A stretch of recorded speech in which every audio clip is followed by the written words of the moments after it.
여러분, 이 말씀을 나누기 전에 여러분 주보를 다 보셨으면 합니다. 주보에 보면은 착시 그림 2개가 보이죠? 보입니까? 자, 첫 번째 그림 보이시죠? 안젤로 집사님, 첫 번째 그림 뭐를 볼 수 있을까요?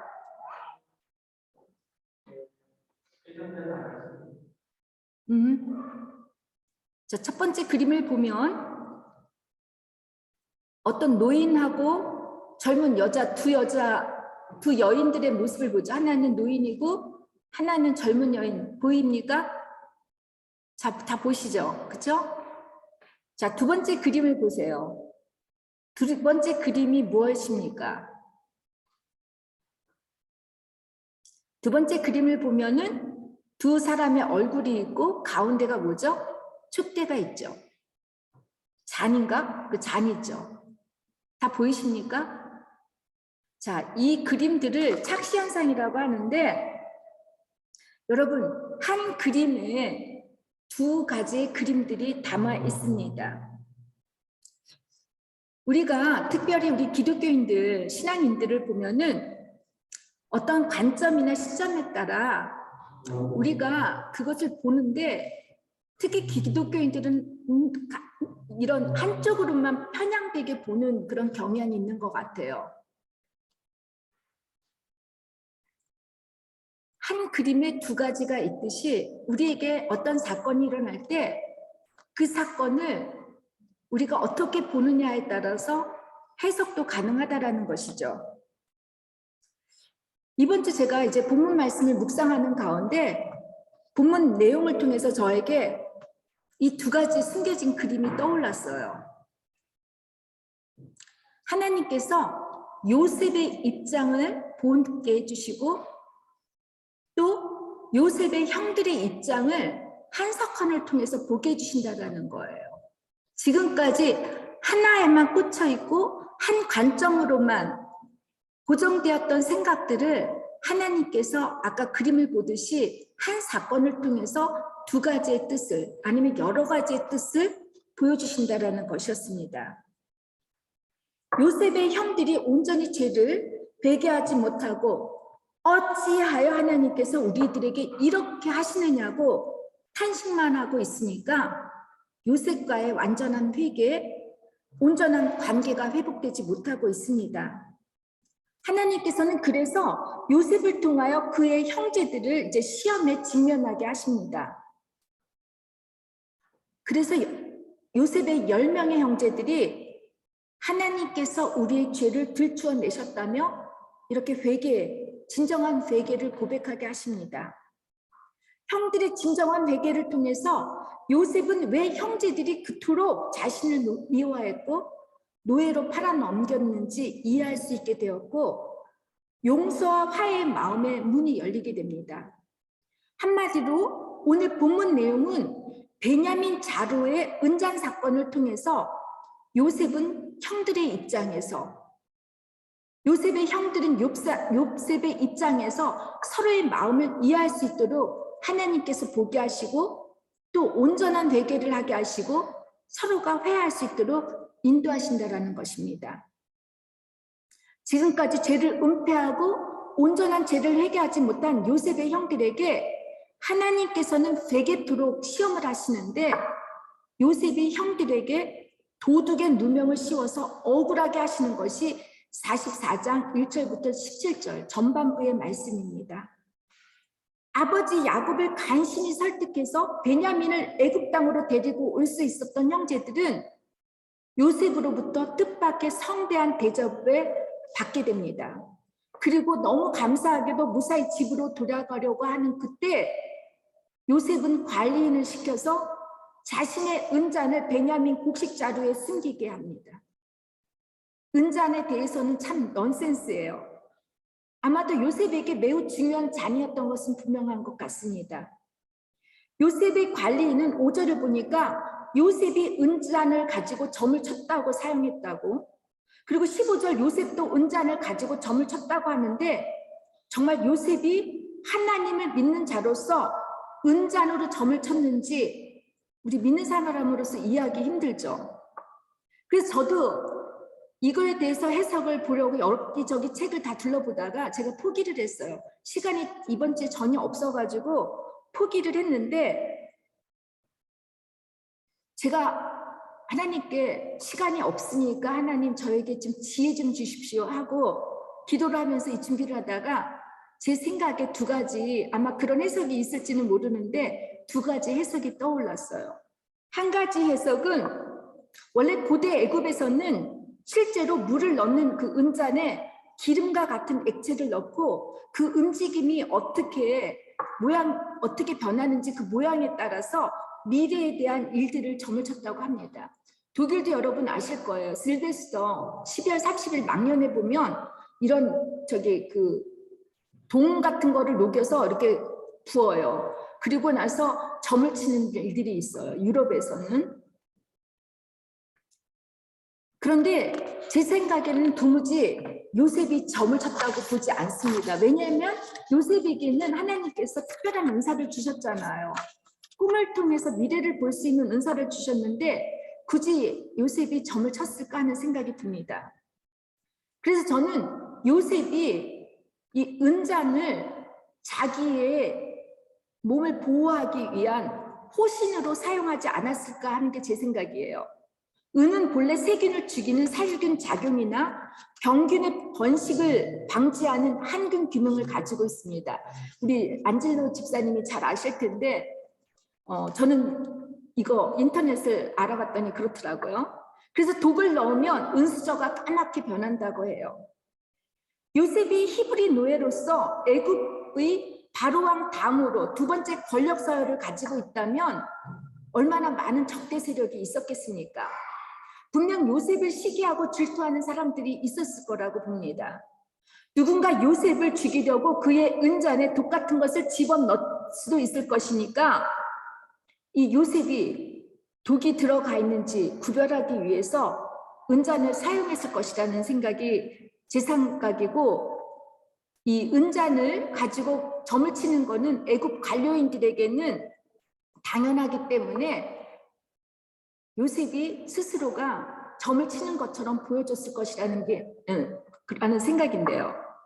또 다른 저의 해석은 요셉이 말한 대로 그가 점을 쳐서 미래를 잘 보는 영적으로 아주 민감한 사람이라고 일부러 형들에게 이렇게 말하면서 형들이 고백하지 못한 죄들을, 숨기고 있는 죄들을 고백하려고 그렇게 만들려고 하지 않았을까 하는 게 여러분 제 생각인데, 여러분 어떻게 생각하시는지 한번 묵상해서 이번 주에 나눠봐 주시기 바랍니다.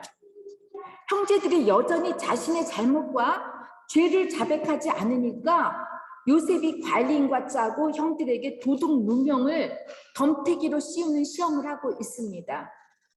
요셉이 일러준 대로 관리인이 형제들을 호되게 야단치니까 형제들이 이렇게 6절에서 13절 결백을 주장합니다. 지난번 자료 아귀에서 나온 돈도 되돌려주려고 가나안에서 애굽까지 온 자신들이 어찌 은잔을 훔쳤겠느냐고. 만일 은잔이 그 누군가에게서 나온다면 은잔이 나온 사람을 죽이고 남은 사람들은 평생 주인의 종이 되겠다고 하면서 자신들은 죄가 없다고 주장합니다. 그랬더니 관리인이 맏아들부터 시작해서 막내 베냐민의 자루를 뒤지는데 베냐민의 자루에서 은잔이 나오는 겁니다. 여러분 에드가 앨런 포 다 아시죠? 그의 소설에 검은 고양이를 보면 그 아내를 죽인 남편이 아내를 벽에다가 파묻어 버리고 이 벽을 보라고, 우리 아내가 여기 있겠느냐고 하다가 지팡이를 치는데 그 벽 속에서 고양이 우는 소리를 듣게 돼요. 그래서 자기가 아내를 죽였다라는 게 이렇게 나타나는데, 이렇게 우리들은 알게도 모르게 우리들의 죄를 이렇게 밝히게 되어 있습니다. 진실은. 형제들의 입장에서는 얼마나 미치고 팔짝 뛸 노릇이겠습니까? 혹시 여러분 중에서도 이처럼 억울함을 당해 보신 분들이 있으신가요?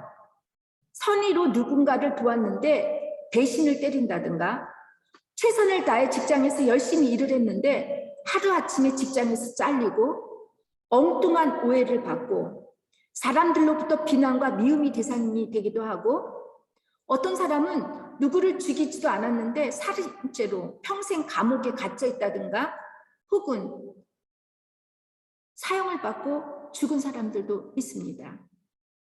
크든 작든 우리들은 한 번쯤 억울한 일들을 당해봤을 거라고 생각합니다. 유감스럽게도 우리의 인생을 보면 대부분 억울함을 풀며 사는 사람보다 억울함을 풀지 못하고 평생 억울함을 곱씹으며 사는 사람들이 더 많습니다. 어떤 사람은 이렇게 억울함을 이기지 못하고 화병으로 아예 목숨을 잃는 사람도 있습니다. 억울한 일을 겪게 되면 일단 몸과 마음이 본래의 모습으로 돌아갈 수 없고, 복수를 하지 못하는 자신의 무력함과 약함 때문에 많은 분들은 술을 마시게 돼요. 술이 없으면 위로가 되지 못하고 잊지 못하니까 술을 의지하면서 고통받으며 평생을 불행하게 사는 사람들이 있습니다. 이렇게 한번 억울한 상처를 갖고 있는 사람들은 정말 용서하기가 쉽지 않습니다. 지금 요셉으로부터 억울함을 당하는 요셉의 형들이 20년째는 반대로 요셉에게 이보다 더 큰 억울하게 한, 억울함을 준 당사자들이 아니었습니까? 그러나 주객이 전도가 되었습니다. 요셉이 형들을 억울하게 합니다. 요셉은 형들을 복수하기 위해서가 아니라 하나님께서 요셉을 통해 형제들이 숨기고 있는 악한 죄악을 드러나게 하시기 위함이고, 더 나아가 하나님의 구속사를 이루기 위함입니다. 야곱의 12아들, 다 중요한 구속사의 중요한 조상들입니다. 우리의 믿음의 조상들입니다. 하나님께서는 이미 아브라함을 통해 그의 후손들이 애굽에서 400년 동안 종노릇하실 것을 이미 알리셨습니다.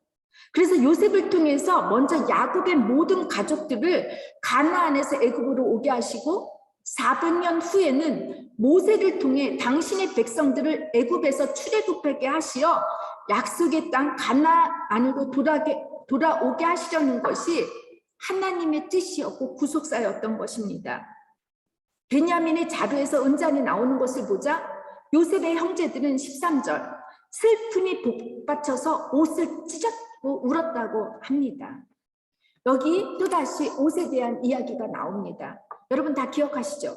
제가 설교에서 몇 번 언급했습니다. 야곱의 이야기에서는 옷에 대한 모티브가 매우 중요하다고 제가 여러분들께 말씀드렸는데요. 채색 옷은 야곱이 요셉을 너무 사랑한 나머지 다른 아들보다도 요셉을 편애했다는 상징이기도 하지만 또한 왕권의 상징이기도 합니다. 야곱이 애굽의 총리 대신이 되었을 때 바로가 채색 옷을 다시 입혀주잖아요. 요셉이 오실 메시아, 예수님의 예표라고 할 때 요셉을 사랑한 야곱처럼 하나님 아버지께서 독생자 예수님을 사랑하시고, 요셉이 바로로부터 채색 옷을 받게 된 것처럼 예수님께서 우리의 왕이심을 상징해 주십니다.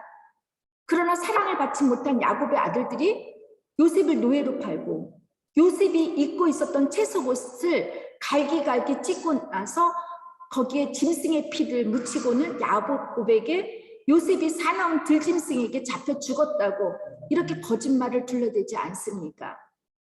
요셉의 채색 옷이 형들에 의해 강제로 찢겨지듯이 예수님께서도 십자가에 발가 벗겨져 돌아가실 때 주님의 피 묻은 옷을 로마 병정들이 갈기갈기 찢고 나서 그렇게 찢지 않습니까? 그리고 서로 나눠갔죠. 요셉의 옷을 갈기갈기 찢었던 형제들처럼 우리들도 예수님을 지금도 찢고 있지 않는지 한번 돌이켜보셨으면 합니다. 그런데 은잔 사건을 통해서 이제는 요셉의 형제들이 자신의 옷을 찢습니다.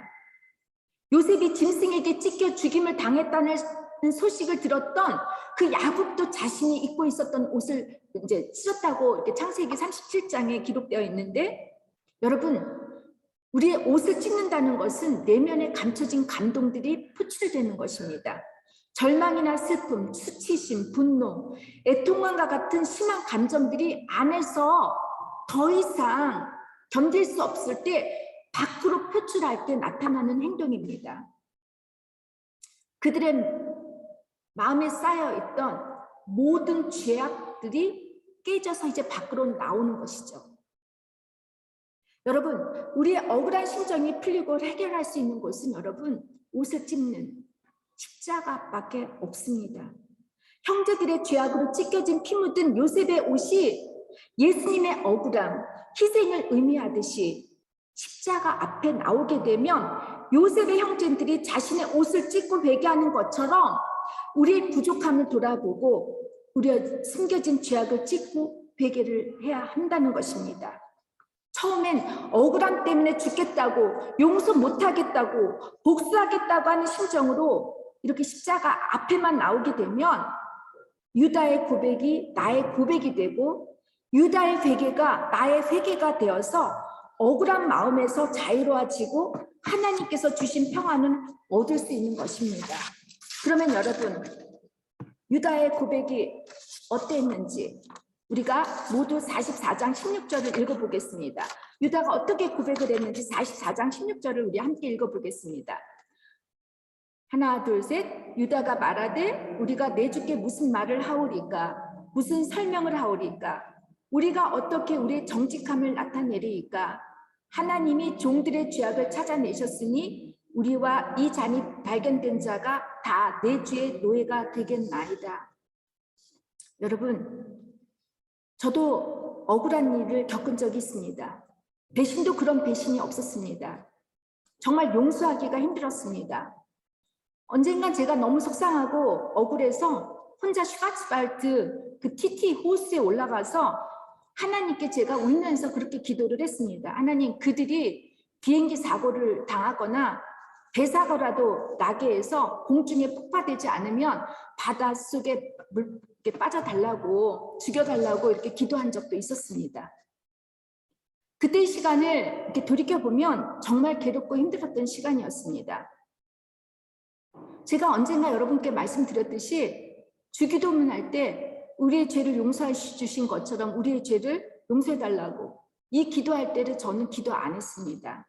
아예 그 기도는 빼고 그 다음 기도로 넘어갔습니다.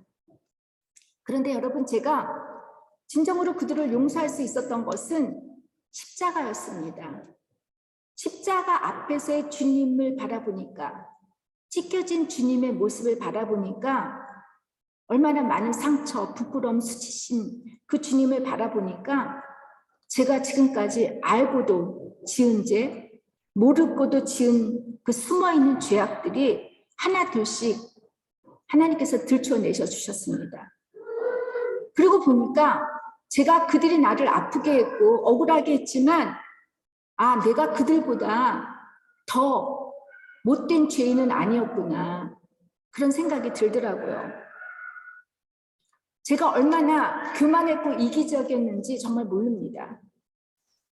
늘 나만 잘났다고 상대방을 무시하기 일쑤였고 하나님이 최우선이라고 이렇게 말을 하지만 여전히 세상 사람들의 가치관을 벗어버리지 못하고 세상 사람들처럼 행복하게 잘 살아보려고 적당히 타협하면서 살았습니다. 만일 제게 그와 같은 억울한 일이 없었더라면, 그 사건 속에서 제 숨겨진 모든 죄들을 회개하지 못했더라면 어떻게 제가 지금 이 자리에 섰겠습니까? 어떻게 목회자로 일을 할 수가 있겠습니까? 이거는 주님을 모욕되게 하는 일이고 주님을 정말 땅바닥에 떨어뜨리는 일을 하기 때문에 하나님께서 저를 목회자 되기 위해서 사용하신 것 같아요. 졸지도 주무시지도 않는 하나님이 끝없이 저의 부족함을 늘 들춰내시면서 그 부족함을 하나님께서 다루시는 것 같아요. 오늘도 저는 아침에 독일교회 그랜츠아하에 있는 독일교회에 가서 예배를 인도하고 이제 설교를 준비하러 갔었는데요. 제가 자동차를 타고 가면서 하나님, 어떻게 저를 이렇게 사용하시는지 정말 모르겠어요. 제가 정말 낯선 곳에 가서 낯선 사람들한테 제가 무슨 복음을 전해야 되나요? 하나님, 저 그냥 한 사람이 왔다면 그 한 사람 위해서 복음 잘 전하고 올게요 하고 갔는데 갑자기 제가 이미 일주일 전에 제 예배 순서를 다 보냈어요. 근데 거기에 성가대가 찬양을 부르기 시작하는 거예요. 제가 이렇게 일러준 찬양들을 연습하고 있고 불러주는데 제가 너무너무 감사하더라고요. 이 코로나 시대에 그렇게 사람들이 왔구나. 그리고 지난주 화요일부터 저는 독일교회 슈퍼 악트라는, 그러니까 흔적8이라고 하는 이제 신앙 세미나를 제가 개최했는데 거기에 안나라고 하는 친구가 왔어요. 이 친구는 이미 등록을 했는데 지지난주에 제가 2주 전에 사일런스 포스트라고 하는 그러니까 슈틸레 포스트 해가지고 제가 저녁 기도 모임을 이렇게 준비했어요. 프로젝트를 했는데 이때 안나가 다리를 절뚝절뚝 때리고 온 거예요. 그래서 안나 너 무슨 일 있냐 했더니 안나가 하는 말이 프라우젤 자기가 화요일 날 아무래도 그 신앙 강좌 세미나에 참석을 못할 것 같대요. 그래서 왜 그러냐 했더니 자기가 이 등 뒤쪽으로 엄청난 심한 염증이 생겨서 수술을 해야 된다는 거예요. 그래서 제가 그럼 안나 우리 같이 기도를 하자고. 근데 제가 그 프로젝트를 할 때 사실 제가 제일 힘든 게 뭐냐면 뭐 언어도 그렇지만 일단 이런 모든 그 물건들 준비 자료들을 제가 이렇게 들고 다니는 게 너무너무 힘들었어요. 이게 혼자서 여자로서 이렇게 드는 게 저한테는 정말 이렇게 많이 부담이 가는데 그때 그날 저녁 그 준비할 때 실비아라고 하는 어떤 여자분이 오셔가지고 제 준비하는 걸 다 도와주셨어요.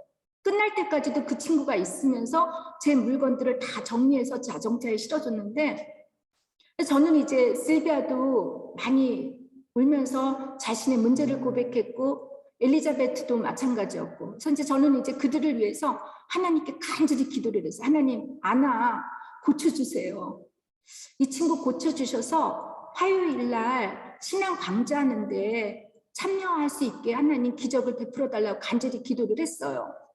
그리고 이제 밤 11시가 넘어서 12시쯤 이제 제가 집으로 오는 길에 자동차를 타고 예전에 우리 지호 기도할 때처럼 설마 내 기도에 아나가 나을 리가 있을까?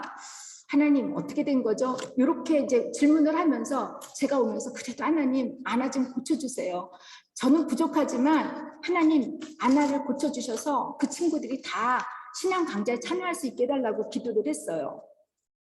화요일 아침에 제가 아나 친구인 그 제시카한테 문자를 보냈어요. 아나 어떻게 된 거야? 했더니 프라우젤 아직 모른대. 오늘 의사한테 가서 판병을 받는데라는 거예요. 그리고 나서 제가 이제 더 이상 이제 소식을 주고받을 수 없어서 제가 저녁 때 이제 세미나 강좌로 갔는데 그때 아나가 있었던 거예요. 너무 반가워서 아나 너 무슨 일이냐고 물어봤더니 아나가 한다는 말 프라우젤 자기는 토요일 아침부터 아프지 않았대요. 그리고 화요일 날 병원에 가서 의사한테 진단을 받았더니 수술을 안 해도 된다라고 그랬대요. 여러분 제가 능력이 있겠습니까? 저 아무 능력 없어요. 그래서 여러분 뭐 저한테 뭐 기도받는다 이런 말 하지 마시고 각자 기도해 주시는데 이렇게 제가 부족한 저가 하나님께서 저의 죄악들을 숨겨진 죄악들을 다 들춰내게 해주시고 제가 하나님의 사람으로 정말 그렇게 살려고 노력을 하니까 하나님이 응답해 주시더라는 거예요. 그러니까 여러분들 숨겨진 죄악이 있으면 다 하나님한테 끄집어내셨으면 합니다. 믿음이 조상이 되어야 할 요셉의 형제들이 자신들의 죄악을 온전하게 되게 하지 않으니까 하나님께서 내버려 두시지 않은 것이에요. 여러 사건들을 통해서 계속해서 맡게 하시고 그렇게 하지 않으십니까? 여러분들 혹시 삶 속에서 크든 작든 계속 보이는 사건들이 있거나 인간관계의 어려움들에 부딪히는 분들이 있다면 여러분 하나님께 한번 물어보세요. 제가 항상 말했듯이 10계명에 3가지 과제가 있어요. 독일말로 쭈겔이라고 하는데 그 말을 이렇게 그걸 뭐라 하죠? 말고리 있죠. 말 탈 때 이 말이 어떤 방향으로 가야 되는 걸 알려주는 그 쭈겔. 그러니까 말고리처럼 하나님의 법은 하나님의 말씀은 여러분들이 다른 나쁜 방향을 가지 않게 이렇게 인도해 주시고, 또 하나는 리겔이라고 하죠. 슐루스, 그 리겔은 뭐냐면 자물쇠로 잠그는 거예요. 우리가 악한 죄로부터 하나님께서 우리를 침해하지 못하게 잠가 주시는 거예요. 그리고 마지막 과제는 뭐냐면 슈피겔, 거울이에요. 나를 늘 들어보게 하는 거, 나의 모습을, 하나님 말씀 안에서 나를 늘 비춰보게 하면서 내가 어떤 죄악이 있나, 작은 것 하나라도 뭔가 문제가, 예민한 사람은 그날 어떤 작은 부딪히는 문제를 통해서 하나님께서 말씀해 주세요. 여러분께서 늘 억울하다고 그 누군가에게 책임을 전가하고 원망하고 용서하지 못한다면 여러분 아직까지 십자가에 나오셔서 여러분의 죄를 온전히 회개하지 못하신 것입니다.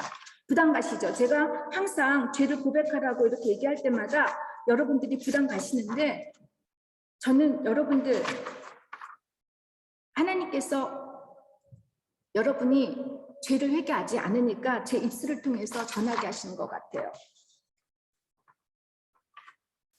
그래서 크든 작든 여러분들의 모든 죄가 회개되고 고백되기를 주님의 이름으로 부탁을 드립니다. 22년 동안 오픈하지 못했던 죄악을 오픈하고 난 형제들에게 어떤 일이 일어납니까? 유다가 진실한 죄, 회개 고백을 하고 나니 형제들 모두가 연대 책임을 집니다. 은장이 발견된 사람만 종이 되라고 말씀해도 형제들은 베냐민을 넘겨주지 않고 함께 옷을 찢고 울으면서 자신들 모두가 노예가 되겠다고 합니다. 첫 번째 방문에는 시몬을 포로로 잡았죠. 가이셀로 잡았을 때 그들은 그냥 갔어요. 근데 지금은 모두가 한 마음으로 노예가 되겠다라고 하는 거예요. 여러분, 가족이나 공동체에 문제가 생기고 주변 사람들이 힘든 일을 겪게 되는 것을 보고 내가 십자가에 죽어지는 적용을 하고 회개를 하게 되면 이들의 문제가 내 문제가 되는 것이고 내 책임이 되니까 누구를 원망하거나 비판을 하지 않게 돼요. 그러니까 어떻게 되죠? 모두가 내 책임이라고 하는데 누가 누구를 원망하겠습니까? 모두가 화목할 수 있게 된다는 것이고 모두가 함께 하니까 그 문제들을 해결할 수 있다는 것이죠. 혹시 가족에서 아이들이 또한 아내가, 남편이 내 뜻대로 되지 않는다고 여러분들 원망하거나 속상하실 때 여러분들의 죄를 돌이켜보고 내가 남편의 문제, 아내의 문제, 자녀의 문제들이 내 문제였는가 한번 객관화 한번 시켜봤으면 좋겠습니다. 그 문제가 내 문제가 되고 그 책임이 내 책임이 될 때, 기도할 때 내가 그렇게 변함으로써 가족 전체가 이렇게 변하게 됩니다. 형들이 이제